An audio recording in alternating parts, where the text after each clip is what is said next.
Welcome to another week here of Eye of the Storm, a Guelph Storm podcast with myself, Ryan Droy, the voice of your Guelph Storm on Rogers TV. And I'm pleased to be joined by another guy who joined the team this year. As a matter of fact, joined right before the regular season started, defender Will Haley. Will, how are you, man? I'm doing pretty good. How are you? I'm doing well. Well, there's the topic for you. How are you enjoying Guelph so far? Obviously, coming over from Peterborough right before the regular season started. An adjustment for you for sure, but how are you enjoying the Royal City so far? Yeah, it's definitely been a pretty big adjustment, but I've loved my time in Guelph so far. In Peterborough, I was living at home, and now I'm kind of getting the billet experience. But no, it's been amazing. Billets are amazing, and teams amazing as well. They really run it pretty professionally, and yeah, I have nothing but good things to say about my time here so far. Obviously, the last weekend would have been an interesting experience for you. You get to go back and play against the Peterborough Petes. And you mentioned, Yeah. obviously, that would have been an interesting time for you, obviously, when you were a player there, because, like you said, you got to kind of stay at home and enjoy that experience. What was it like going back there for the first time since being traded? I'm sure there were a lot of familiar faces and probably some family around. Yeah. I had both my parents there. There's definitely some chirping going on throughout the game that I won't go too much into detail about, but no, it was pretty good. It was one of those games, you get a little more excited than others just because you're playing your old team and you're pretty much playing against all your old buddies. So yeah, it was pretty fun. Chirping's a big part of the on ice product. Who gave it to you the worst from your old team? Who was really digging into you out Uh, there? I'd like to say I always get the upper hand when it comes down to chirping, but there's a couple of guys, McCallum and McIntyre and Caden Taylor, but yeah, those are probably the main guys. But no, I'm pretty positive I got the upper hand on those guys when it came down to chirping. I like the confidence. That's good. That might be something we need to do. We've joked with a number of your teammates that we got to have like an NHL tournament. Maybe we need to have a chirp off. That's what we Yeah, really need to do. yeah, We'll have to have somebody censoring it though. yeah. Um, Obviously, you began your OHL journey as part of the now Brampton Steelheads, and I Yeah. know that you kind of grew up in that Peterborough, Coburg area. Tell us a little bit about what it was like growing up and first falling in love with the game. What do you remember about your first memories around hockey? Yeah, so I was born in Nova Scotia in Halifax, and my mom was the coach of the women's team like at St. Mary's. So, kind of grew up around the game, you're getting pushed around in puck buckets by the time I was 2 years old. Always running around the rink during my mom's game, just snotty nose running around being a little kid. But no, I've always been around the rink growing up, and I've always loved it, the outdoor rinks in the wintertime and whatnot. But yeah, that's kind of how I fell in the game. I was just kind of always around it, got born into a hockey family. So yeah, it's been part of my life. What was that like growing up? Obviously, your mom's so deeply involved in the game, and I'm sure your dad was too. And Yeah. I'm sure they inspired a lot of your hockey journey. What was that like? Having mom probably running you through some drills every now and again Yeah. too, maybe get you involved. What was that like for you growing up? Yeah, even growing up, the car rides home, you're gonna hear it from. I'll hear the whole I'll get the whole lecture and yelling part from my dad, and then my mom will go into like the specific plays and what I should have did and did not, or what I could have done differently, and then my dad would kind of just, yeah, you got to wake up and stuff like that. But no, it was good. They've definitely helped me a lot through my hockey career. I couldn't be here without them. So the way I'm hearing it, dad was bad cop and mom was good Yeah, cop then. yeah, Okay. for sure, That makes sense because she'd be coming in with all the video review and showing you where you yeah. went wrong. No iPads back then No, though, no, so no, yeah, it was a little more direct, I'm sure. yeah, On your journey, when you were a young kid growing up playing, obviously, ties to Nova Scotia. Some good NHL players have come out of that neck of the woods over the last number of years. Who are some guys that you remember first watching when you were playing that you thought, I would really love to play like them? Did you have any favorite players? uh, I didn't. It's tough to say. I'd probably say Nathan McKinnon, just because he's from out that way too. But I actually played most of my minor hockey in Toronto. I moved to Toronto when I was about 5 or 6, and that's kind of where my minor hockey career started. But in the summers, I would work out with guys like Jamie Drysdale and Will Cooley, and I think that's kind of where I was like I'd watch skate with them when I'd watch them skate, and that's kind of where I got the inspiration from. That's a good answer. I like that. And it's cool you've been able to kind of work out with those guys and pick Yeah, up, I'm sure, some pro habits from them. You mentioned obviously being, in the GTHL area for a little bit and playing some yeah, hockey there. I know you did a lot of minor stuff with the Ajax Pickering Raiders program. What was yeah. that like? Tell us a little bit about that program and what you got out of it. Yeah, for sure. So I grew up. I played my first 3 or 4 years of AAA in the GTHL, and then I ended up moving to Coburg, and I played a year in Quinny, and it didn't really work out. So I switched to Ajax Pickering. I played like my last 3 or 4 years there. It was good, honestly. We pretty much had the same team throughout all the years, so we were pretty close, and yeah, it was good. We were a good team, and the guys were great, and I definitely helped my development for sure. I know in your rookie year in the OHL, you did get into 5 games with the Steelheads, but you played quite a bit in the OJHL as well with the Pickering Panthers. And the OJ is one of those leagues that, I still think it's really underrated. Like, there are some really good players that have come out of there and not even necessarily even played in the OHL, but they've gone on to play in the NHL or pro in a number of different places.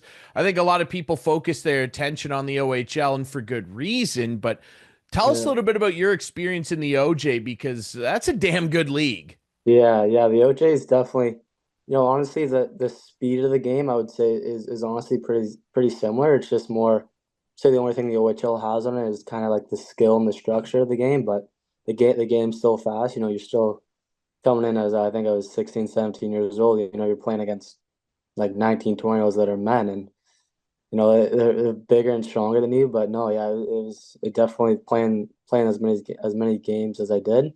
It definitely helped me.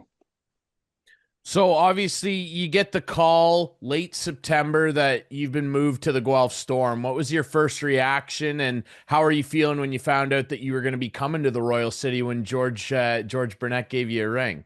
Yeah, no, I was really excited. Anytime an opportunity comes around like that, you're not really you're kind of just in the moment. You're trying to make the most of it. But no, I was really excited, and I was really happy where that I ended up in Guelph.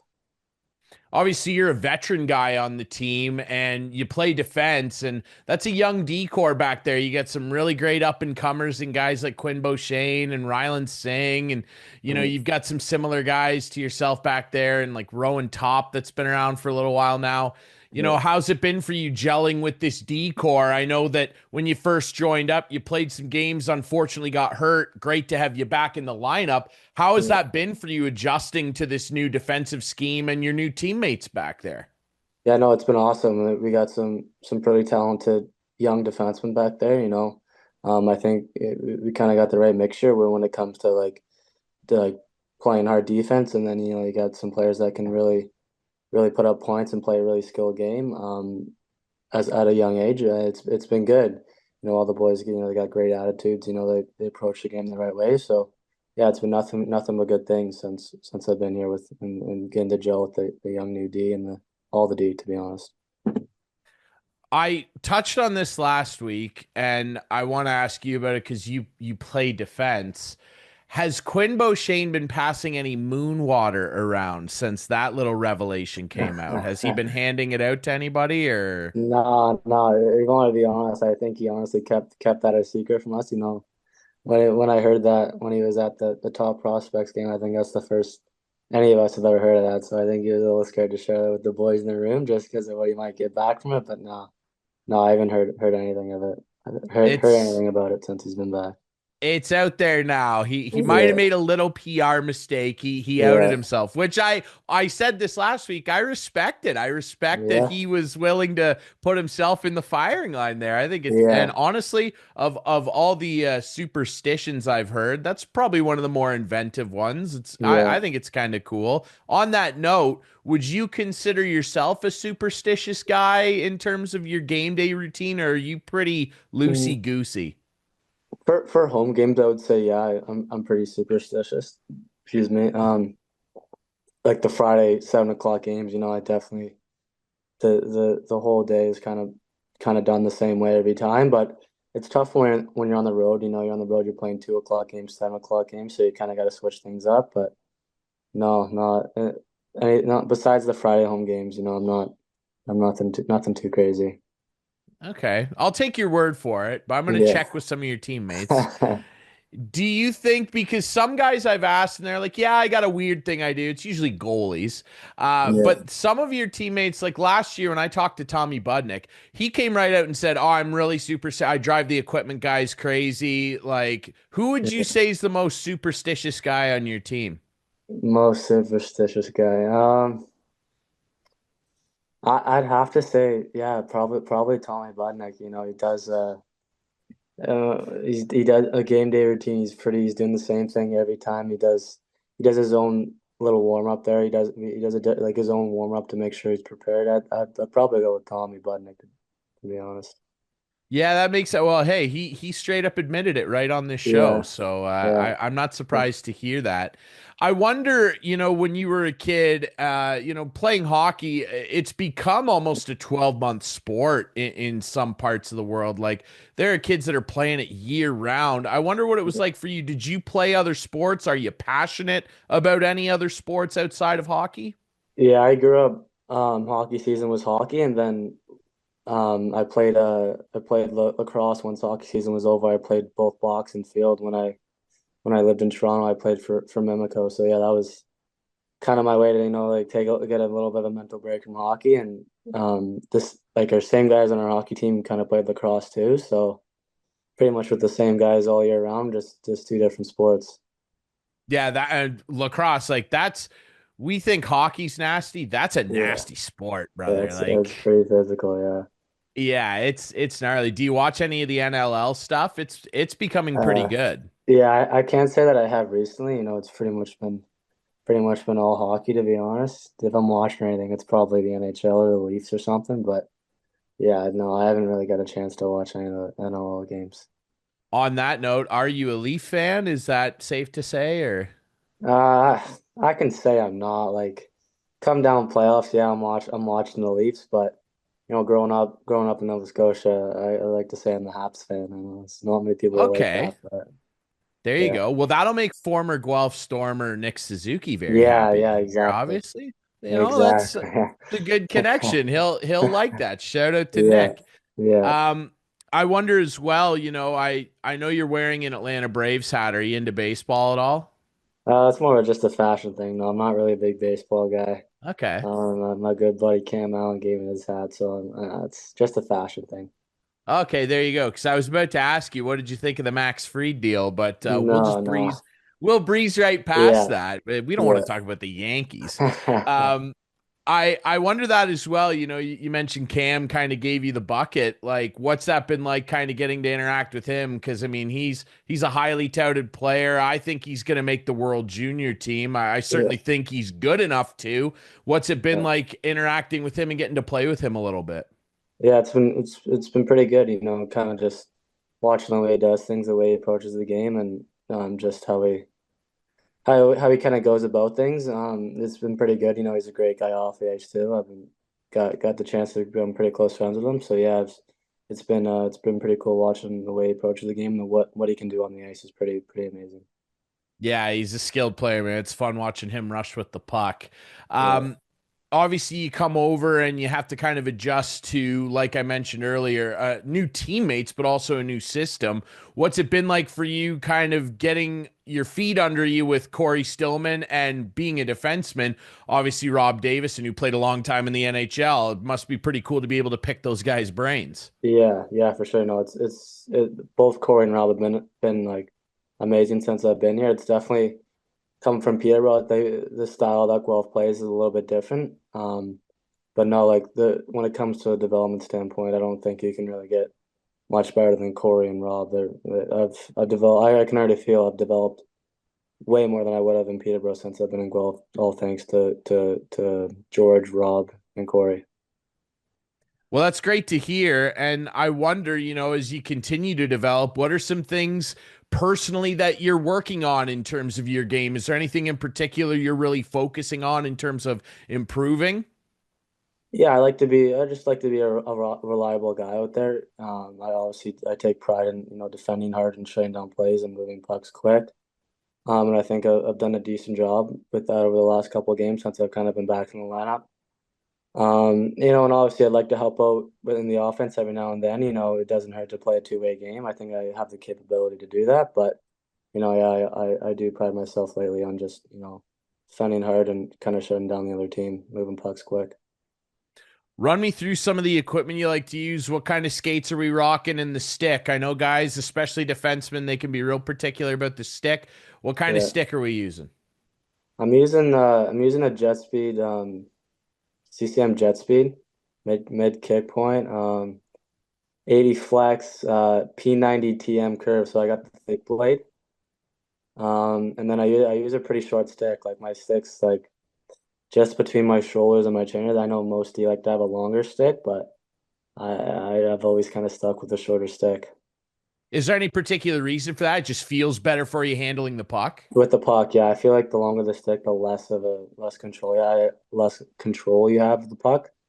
I find with the shorter stick, you can kind of stick handle a little bit better and move the pucks a little more accurate. I find that's just me, but that's what I've kind of find or come to find out with the shorter stick. You've been around the league for a couple years now. Who's one of the tougher players you've ever got to play against? Who really sticks out in your mind as a guy that's really, really difficult to defend? That's still in the league, or Sure. Or it could that's just still be in the league. anybody. That's still in the league. Um, oh man, you got me thinking now. I last year we when I was in Peterborough, we played a game in Windsor, and I think Green Tree had like four or five points and a highlight reel goal. That was pretty eye-opening. But when you're in the middle of the game, it's kind of you're not really thinking, oh, like this guy's really good. You're kind of just like playing a game, kind of reacting. So, uh, yeah, I'd have to say Green Tree last year. This year, um, Martone's definitely he's kind of the easy pick, but he's pretty skilled. But Good I'd say pick, that, though. yeah, go down to those two, yeah. That's not a bad one. Yeah, I was gonna say that Green Tree kid, man, like he's scary out there. Like he can really Yeah, fly, can kind of do a little bit of everything. He'd be a yeah, him and Martone would be tough guys to defend, no doubt yeah. about it. Who's a guy that you've really loved playing with? And maybe it's not even a guy in the OHL, just someone along your minor hockey career. Who is a guy that you always really enjoyed taking the ice with? Yeah, so last year, or not last year, when I was in Mississauga or Brampton or whatever, I lived with Adam Zedlicki. Nice. We became pretty close. He's a pretty fast and skilled player too. So we still keep in touch even to this day. So yeah, he's one of my good buddies. And then yeah, I'd say him or Cam now. There you go. Yeah, Two good guys to have in the Rolodex for yeah, sure. yeah, Um, you've been able to play with some really good goaltenders and help defend their cage. What's it been like for you this year with a young guy in Colin Ellsworth who was 15 when he started playing in the league, and yeah, obviously Braden Gillespie, the warhorse back there? I mean, yeah. what's it like for you playing in front of those dudes? Yeah, both amazing goalies. I think Colin's going to be a couple of years from now. He's going to be probably I think he has the potential to be the best goalie in the league. And then BG's, yeah, he's amazing. Keeps us in games that some we're not playing well. He'll keep us in a game and give us a chance to win. But yeah, he's been amazing. They're both really good goalies. Will, what's been your favorite part of being an OHL player so far? Just kind of, I would say the lifestyle that we get to live at such a young age. You're basically kind of living a pro lifestyle. You wake up and you get to work out, go to the rink, kind of do what you love every day. Yeah, it's just a lifestyle that we live. It's kind of surreal at this age. Not you don't really think about it while you're in the league, but once you kind of step back and take a look at what's actually going on, it's pretty surreal. Yeah, it's a lot of fun. Well, and it's a lot of fun watching you guys play. I wonder, obviously, there was a little bit of a lull there where you had a hand injury. Were you able to kind of go out and enjoy the city a little bit more and